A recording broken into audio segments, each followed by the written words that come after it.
Happy Friday, everybody. Welcome into Rumor and Innuendo. It is me, House of Wrestling's Nick Hausman, joined as always here by my very good friend, Robert Karpeles. We're getting in the habit of that here. It's seamless, man. We're cooking with gas. Absolutely. Yeah. Welcome back, everybody. We got a lot to get to here today. I'm not going to waste too much time. You know the drill. We're going to be getting into all the rumor and innuendo from around the world of professional wrestling for the next half hour or so. If you want to get involved, jump into the chat. You can leave a comment on any of the YouTube channels that we're streaming on, any of the X platforms we're streaming on. Of course, we're on all the ad-free shows, podcast heat platforms. Go find us there, House of Wrestling, WWE Creative-ish, all of that. All right. Today, we're going to be talking a possible CM Punk Steve Austin match. We're going to be talking about Ric Flair and this controversial promo he cut on Rampage. Ronda Rousey, Serena Deeb. We got updates on them. And of course, if we have time at the end of the show, we are going to talk about Billy Corgan and the NWA. But before we get to that, Robert, I saw the Iron Claw last night. You posted on social media beforehand that you were going. I was expecting you to show up today in a full Von Erich style t-shirt. Sadly, you didn't, but no. I know there's an embargo in place, so you can't really get into the weeds, but just big picture, one sentence here. I'm guessing happy ending, right? It's a ride. If you know the Von Erichs, I don't really know that you're going to discover anything new from this documentary. It's kind of like if you're a big Andy Kaufman fan and you watch Man on the Moon, you're like, I knew all of this. It's very nice that it was recreated in a nice package. I think that what I would tell people is that this is going to be a very nice compliment to the wrestler. When it comes to movies that like the general public looks at for wrestling, this will probably fall into that category. So I'm not allowed to say too much. I did enjoy it. So we'll see. I'll tell you all more. I think it's December 12th is when they said I could actually like talk about what actually happens in the film. Well, mark your calendars, guys. We'll hear about what happened to the Von Erich family on December 12th. I'm excited to see the movie just because the actors look like they really got in shape and were taking this thing seriously. Personally, I'm excited to see MJF on screen. That would be a great moment for me to see my friend Max on the big screen. And I'm really curious if it's like an Inglorious Bastard style ending where they totally fake you out and in the end, Kerry wins the WWF title. I can't say anything, Robert. Don't spoil it. Don't spoil it. I'm going to hold out hope. We'll just leave it at the rumor and innuendo around the Iron Claw with a lot of speculation around the Iron Claw. So, and the other thing I wanted to address here at the top of the show, on the last episode, I did tease there was going to be a big story coming out this morning. I do have all the info I need to put it together. So I will be writing up the story. It's been a very, very busy morning. I'll be writing up the story to have on the site here very soon. But to just tease you all about what I'm about to put out, again, I said it's nothing to do with CM Punk or any of that. I found out about this riot that happened at a AAA event in Juarez, Mexico 2 weeks ago. And I'm always so interested when I hear about these kinds of things happening in today's wrestling. And this thing just sounds very, very wild. You have Lucha Legends. You have Lucha Legends mothers involved. You have fans fighting each other. You have security escorts. You have riot doors needing to be locked. I have a lot of details about this very crazy thing that happened in Juarez, Mexico about 2 weeks ago that I'm going to tell everybody about this afternoon, Robert. I'm very excited. This is a very, very interesting, fun, crazy story that I get to roll out. I've never gotten a chance to attend an event in Mexico. I've had a number of friends who've worked shows there. They say it can get wild and it can get really fun in a hurry, and it's a very passionate fan base. And the little dribs and drabs that I've heard about here, it sounds like this is the next step of that very passionate fan base. It's going to be a crazy story. I'm looking forward to you posting it so we can talk about it in more detail on Monday. But just hearing what it is, because you constantly hear a guy like Jim Cornette complain that the modern wrestling business, it just isn't the same as it used to be, where there used to be riots and there used to be people really just living and dying by everything happening in the ring. And it sounds like if you take a trip south of the border, that's still very much the case. Yeah, man. And like, that's the thing is that, you know, the pro wrestling media doesn't do enough to embrace, I think, a lot of the coverage down in Mexico and Lucha. So I heard this story. I wanted to jump on it. I thought it'd be great, very interesting. And yeah, again, it's still real to a lot of people down there, it would seem, in Mexico, and it gets really wild, and it's a very interesting, fun place to take in wrestling. So, And potentially oh, the only place you're going to see QT Marshall wrestling for a little while. whoa, Our time favorite. out. We got breaking news here, buddy. Oh, We got breaking news. I just got a message from somebody in the company at WWE letting me know that more cuts are coming today, and they sent me a link that Mackenzie Mitchell is no longer. And look, Elliot Harris here in our chat room. Have you guys seen that Mackenzie Mitchell has been released from NXT? Elliot just got that news. So here, let me take a second here. Sorry, I just got some yogurt on my fingers. Let me figure out what's going on here in real time. that is that's really surprising. Actually, yes, Mackenzie Mitchell just posted on her Twitter account today. I was released by WWE. I met my husband, moved cross country to Florida for NXT, a place I've always considered home. Met friends that became like family. I've always said and firmly believe when a door closes, another opens. It's tough when anybody gets cut across the board.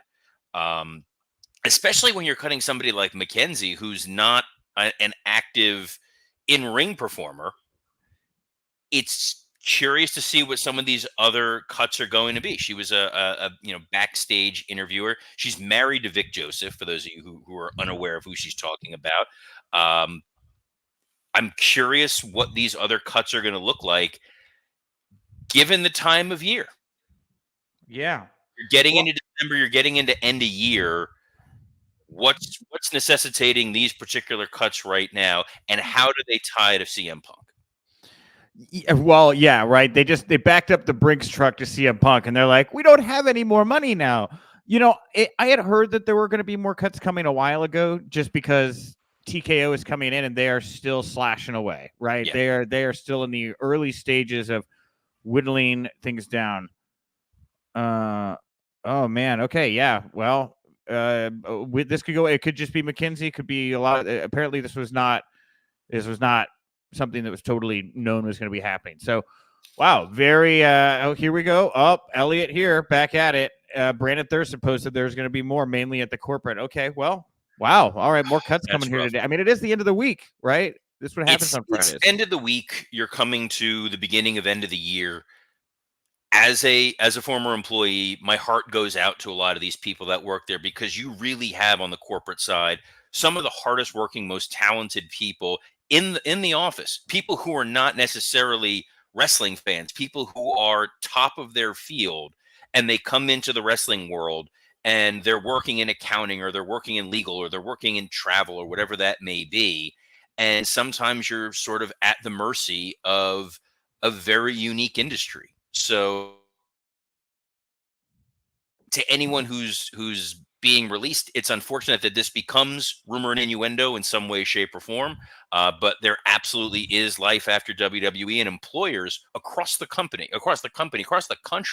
know that if you can work at WWE, where it is tackle football on concrete, you can work anywhere. Yeah, no, for sure. I know that the people that were let go by WWE, many of them have been very sought after in different areas and stuff, at least from some people I've heard in different spaces. So, man, we'll keep an eye on this. We don't really know too much right now. It's a very fluid situation. If you are in the comment section, it's a great day to let us know if you see other thing happening here in real time. And again, we'll have some more coverage up this on houseofwrestling.com. Very shortly after we wrap up the show here today. Actually, let me tip off one of my writers right now before we do anything else. Ennis. As Nick is multitasking at the moment, this is the beauty of doing the show live, by the way, guys. It's news as it's happening, as we're hearing about it. We've got a lot of really exciting and fun things to be able to talk about on the show today. Unfortunately, with these sorts of late breaking news, we might possibly have to bump that Billy NWA story, but I hope not, because they really deserve the time and attention and respect that comes with the National Wrestling Alliance. That is very true. That is very true. And while you're doing that, I'm going to give a quick shout out. I don't even know how to do the show thing, to Justin, who's watching us in Cape Town, you just South click on their Africa. name. Oh, Just click on it. Whoa. There it is. Look at that. I learned how to put something on the screen. I am like a technical Luddite. It is amazing. Justin from Cape Town, South Africa. Thanks for watching, listening. Thank you to all you guys, wherever you're watching and listening. We're coming to the end of the first week of our show. The feedback has been absolutely phenomenal. This has been above and beyond what I think Nick and I were expecting it to be. So we are very, very appreciative. Nick, have you sent your email? Okay, we're good. We're good. You can stop vamping. We're good. You can stop vamping. We're good. All right, nice for so long, it hurts. Back on track. Sorry. Big news. Had to make everything happen. This is what you get. And I want this show to feel like you're in the newsroom with us. All right, let's get to this big Fightful report that came out yesterday. CM Punk, Stone Cold Steve Austin. The rumor here and the innuendo coming out of Fightful's camp is that there are talks about this dream match finally happening. Apparently talks going on inside of WWE.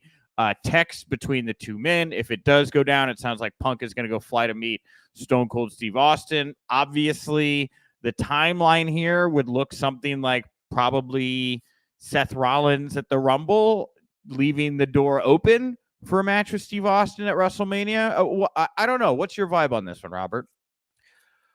This feels like people wanted this to happen about 10 years ago.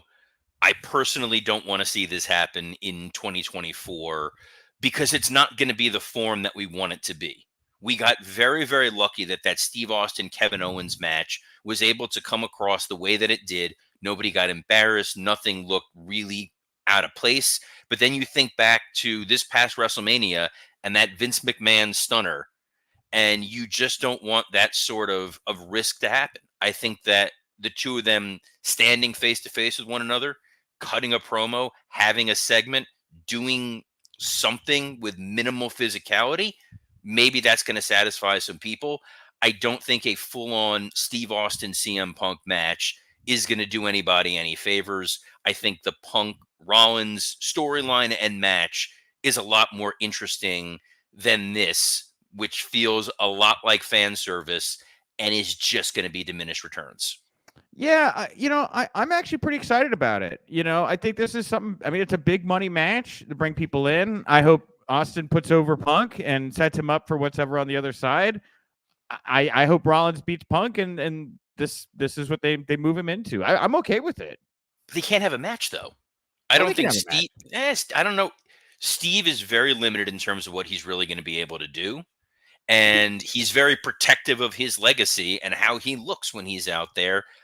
I don't see this. I think the risk is much higher than the reward. I think the two of them in the ring together, doing a promo, having one of those, like if you think back to that situation with The Rock and the Wyatt family, where you had that like 30-second thing, that's a lot more appealing than, let's give these guys 12 minutes. No, man. Steve tore the house down just like 2 years ago with KO. I was there for that. That match ruled. There was a lot of smoke and mirrors.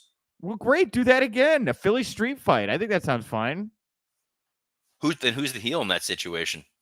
Oh, I would think Punk would want to work heel. You think? I mean, Punk's going to work heel, but are you going to turn Punk that quickly and cut off some of the merchandise money before you get to all the other stuff he needs to do? Punk's still viable against Seth. He's still viable against Roman. He's still absolutely, if you're TKO, someone who's going to help your bottom line in terms of merchandise. You put him against Steve Austin, you have to turn Punk heel, or else it's going to be a very awkward babyface match that no one really, not that they want to not see it in the first place, they definitely don't want to see babyface. They want someone to be able to cheer for. I think Punk would gleefully probably lean. I mean, I'm not going to say he'd go full heel, but I would guess he would probably lean in more on the heel side. I mean, you get his persnickety anti-alcohol stance very easily, right? And how he's lived his life very differently. And you're not going to get you can't make Austin the heel here. I do. Not. I think and look, what are they going to do with Rollins? They're going to turn Rollins heel here? Doesn't feel like that. Feels like Rollins kind of wants to, hold it down on the babyface side at the moment. So, I mean, maybe a Punk heel turn is not too far off on the horizon. Well, we'll see what our good close personal friend on ad-free shows, Bruce Pritchard, and his crew at WWE Creative come up with. But I think I think there's a lot more we can do with Punk than rushing to a Punk Steve Austin situation as a full-fledged match, which also means he would not get the main event slot at Mania. Look, I think they'll play in the waters. Steve Austin, Kevin Owens got the main event slot at WrestleMania. Yeah. Why wouldn't they do Punk Austin in the main event? Maybe Punk beats Seth Rollins for the title. Maybe the match is for the title, Robert. Did you ever think about that? Maybe CM Punk beats Seth Rollins. Steve Austin comes back, wins the Royal Rumble, sets up the match with CM Punk. Did you ever think about that, Robert? No, because I'm a sane person. You've clearly lost your hat's on too tight. You've lost your damn mind. It's a Torchy's Tacos hat, and you're right. The tacos have gone straight to my brain. Look, I think there's a lot of ways you could do it. The money's too big, right? I think one of the things that I've heard a lot of people refrain about with CM Punk's time in AEW was how they never got to the big money matches. There were a lot of big money matches that just never happened in AEW, and now Punk's gone, and you're never going to get him. I don't think you want to wait if you're WWE with this guy. You're going to want to get that. It's nonstop. It's Rollins. It's Austin. It's Roman. It's Cody, right? They're going to keep this guy loaded up with big matches. And I don't think he's going to do what he did other than the fact that he's teasing a match with Dominic Mysterio, but who doesn't want to wrestle Dominic Mysterio? I have a feeling they're going to keep him loaded up in big money scenarios and not have him trifling with smaller card individuals like he did over in AEW. I'm excited for him to wrestle Dominic Mysterio. That happy birthday promo is still one of the creepiest things WWE ever did. It's wildly unsettling. And Dom's a perfect first person for Punk to just beat the hell out of. Dom is great at that. Look, when they were turning Roman heel and really trying to get heat on Roman, they had him beat the piss out of Dominic for like a month. It was great.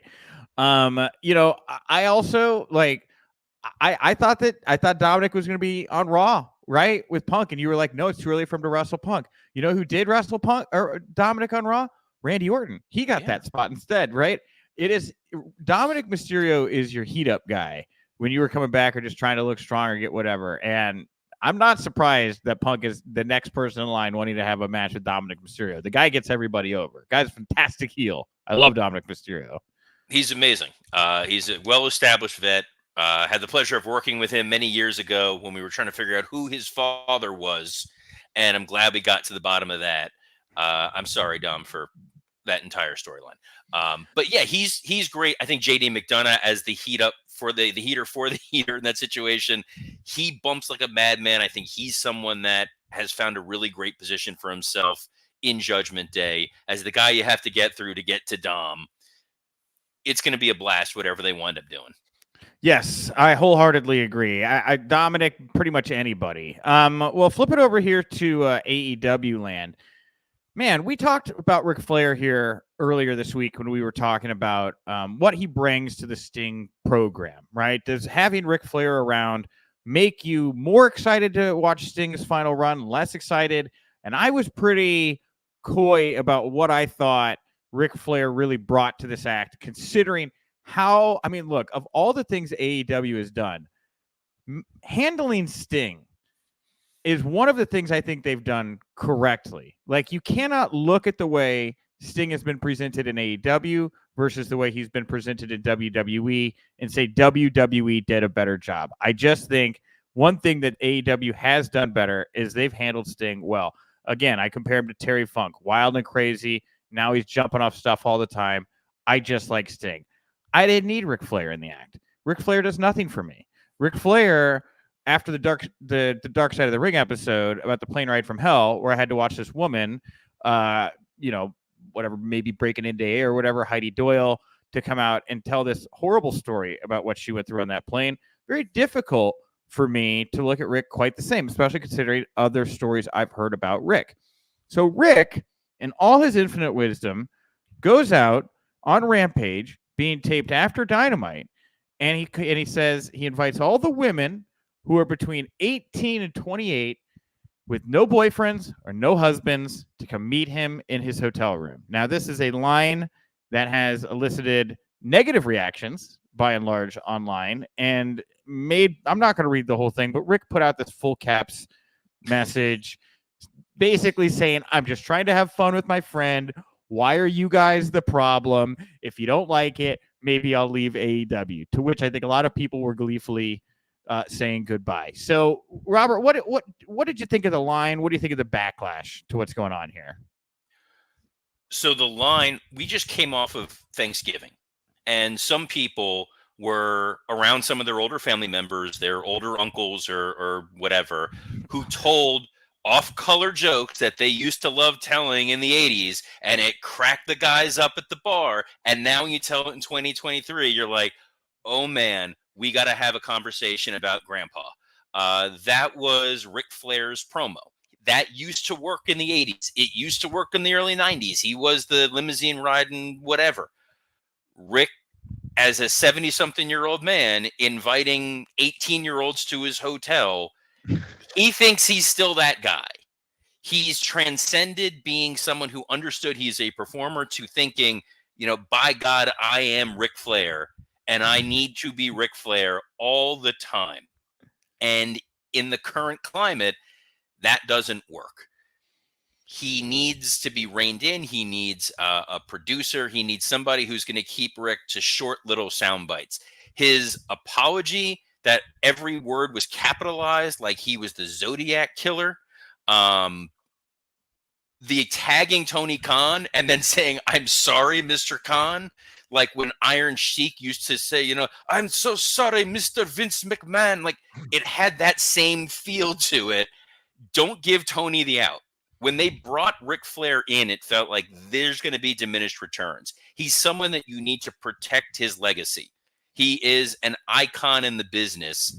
Unfortunately, when these stories come out, like the plane ride from hell story, some of the other stories over the years, it makes it tougher and tougher to separate the character from the performer. And the more that Rick is exposed right now, I think the more it's going to tear down that legacy.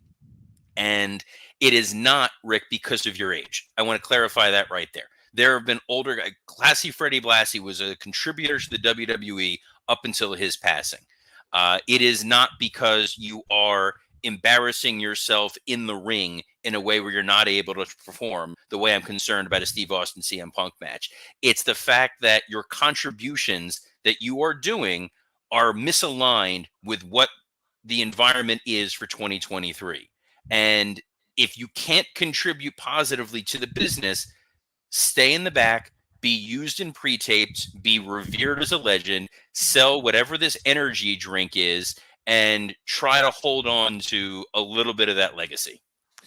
I just didn't understand the risk reward here from the get-go with Rick. I don't know if I'm living in dum-dum land where I'm seeing the situation very differently than everybody else, but at a time when AEW is like trying to get its cool factor back and push its focus elsewhere and come across as this kind of progressive product, like, why? Like, I get the whatever powered, drink deal, like financially, I guess, on paper, but it's not, I think there's more there than just whatever the finances on paper that come with Rick. I think it's the messaging and the signals it sends and this kind of backlash and stuff. I don't see the upside to it when there's other people there you could be keeping the spotlight on and pushing it towards that don't bring these issues with them and will make you money. I thought this was going to ultimately go the opposite direction. Knowing Hunter's relationship with Ric Flair, I thought Flair was going to have a place in WWE for life. Obviously, with Charlotte there, you want to keep her happy. With Arn, we don't know what Arn's status is with AEW. I know that his son Brock is no longer there. I could have seen Arn coming back into the WWE fold and being another talking head for network specials. I was shocked when Flair showed up, and he said that he went there because of the energy drink deal that WWE obviously was not going to take. They have a relationship both with Logan Paul and his Prime energy drink. C4 is constantly advertising on their shows. If Stacker 2 were still around, we'd be getting some YJ Stinger ads. But Rick wants to feel like he can contribute, but his contributions are misaligned with the way that he can be used properly. And Tony, with the behavior issues that he's had with some of the folks on his roster currently, and some of the negative stories about Flair, what is your benefit here? I don't know anyone that's tuning into AEW because they desperately want to see Nature Boy Ric Flair every single week. It feels like the criticism against Tony Khan is he's a very rich guy collecting life-size action figures, and damn it, he wanted the Ric Flair action figure. I'm sure Conrad could have got him a cameo at a pretty decent rate. Well, and I think there's, obviously the conversation about the way women are pushed in AEW. I mean, again, it's just the inclusion of Ric Flair in your product, I think, pulls on too many threads that don't do you any service, right? Again, maybe I'm thinking with the wrong hat on, but I would have just passed, right? I think they're like, yeah, we don't want him. You guys want him? Fine, go take him. Whatever. Like, they weren't going to use Rick. They know what they got going right now. They don't need this distraction going on. So, two quick things though about AEW, Lance. Speaking of the AEW women, TMZ caught up with Ronda Rousey.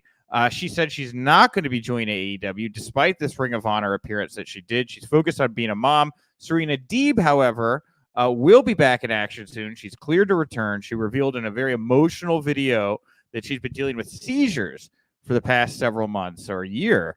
Finally cleared, very open about what she's been dealing with in seizures, and she'll be back into the fold here very quickly. So updates on Ronda, updates on Serena. Not too surprised about Ronda. Always kind of felt like she was just there to do the match with Marina Shafir and get out. That makes it even more baffling that match happened on a taped episode of Ring of Honor at the tail end of like a 4-hour marathon of taping. If you were going to get Ronda for one match, look at WWE when they thought they had one match. Nobody thought they had one match with Ronda Rousey. It's let's put this on WrestleMania. When Tony goes, I get one match with Ronda Rousey, perfect. This is going to happen on the taped Ring of Honor show after we just filmed 3 hours of TV. Otherwise, we try to be as even-handed as we can here. And I feel like I'm constantly so negative about AEW, and I love AEW, and I have a lot of close personal friends who work there, and I want them to succeed. But when you see some of these decisions being made by Tony, you have to step back and just wonder, like, guys, what are we doing? It is. It's going to be very interesting next couple weeks for Tony Khan and AEW. How will they land the plane with the AEW Devil storyline? What's going to happen here with Adam Copeland and Christian Cage? There's just a lot of questions here. Now, Robert has had to get up and go hand someone his keys.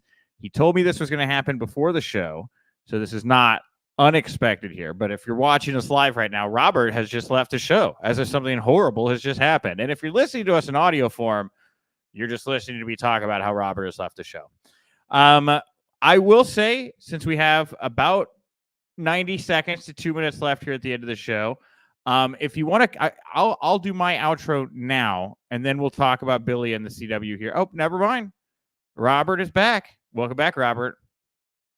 Sorry about that. My long national nightmare of trying to get my car's oil changed has finally ended. The guy said he was going to be here by 1. He showed up at 12:28.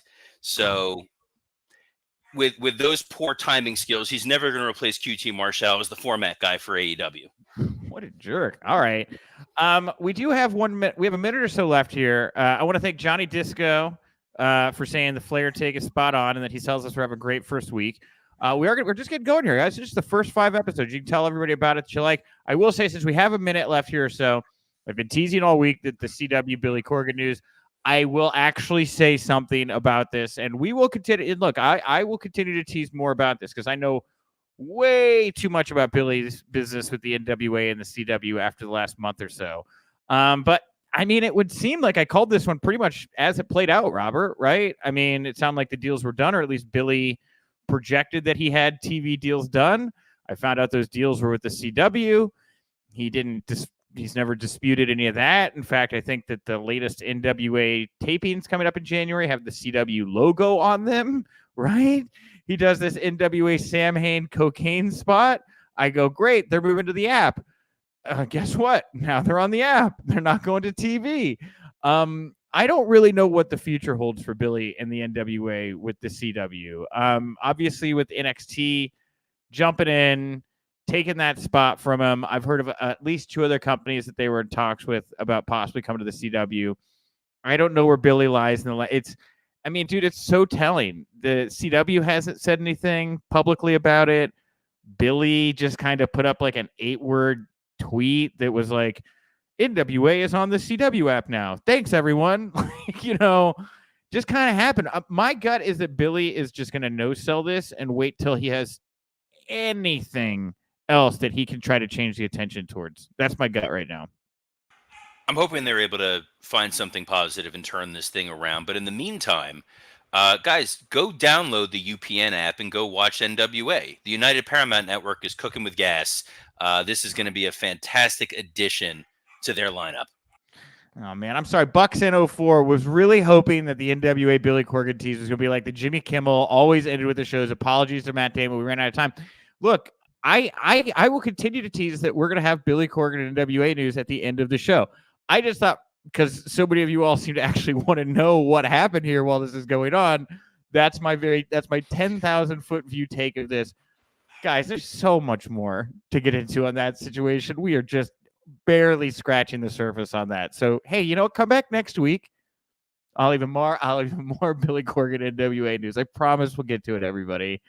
With that, I am Nick Hausman, president Haus of Wrestling, hausofwrestling.com. Go check it out. It's been a privilege to get this show off the ground. Thank you to ad-free shows, Conrad, Dave Green, everybody else over Podcast Heat. And thank you to Robert for taking the time every day. I am looking forward to getting this thing rolling so much more. I could tell you the best way for you to help get this show up and going is to tell a friend about it, tell them to tune in live, and then, of course, tell them to go subscribe, download the podcast, Rumor and Innuendo. We've already had some comments coming in, a lot of 5-star ratings. The best way to support what we do here, make sure that this thing goes on and on and on till the end of time, is to go over, leave a nice comment, 5-star review. We'll try to read them on the show. That's it. That's all I got, Robert. I like that you refer to yourself now as the president of Haus of Wrestling, as if there was an election. I'm trying to do it more because when I filled out my S-corp paperwork, they asked me what my title was, and legally I have to call myself, I think, the president of the company. So I'm trying to embrace it. Well, I have another podcast called Wrestle Roasts. You can get that anywhere podcasts are available. It's on the Ad Free Shows Network. I am Sergeant at Arms of the Wrestle Roasts group, as well as recording secretary. Let's just start giving ourselves titles here. You can follow me on Twitter. Were you the one responsible for having George Santos kicked off of the Wrestle Roast podcast? I just had to step away for a minute to physically escort him from the building. Got it. Topical people. That's political, topical humor. That happened today. Yes, I can't wait to see Santos on SmackDown tonight. He's who Randy Orton's facing. That's what George Santos just tweeted. He's taking on Randy Orton in the main event of SmackDown. And we know he's a liar because that's at best a 9:00 main event. Man, Vince McMahon appointing George Santos to the board of directors. This is my guy. I love this chubby bastard. All right, we're done. You want to take us home? Yes. On behalf of the president of Rumor and Innuendo, Nick Hausman, I'm Robert Karpeles. Best of luck in your future endeavors.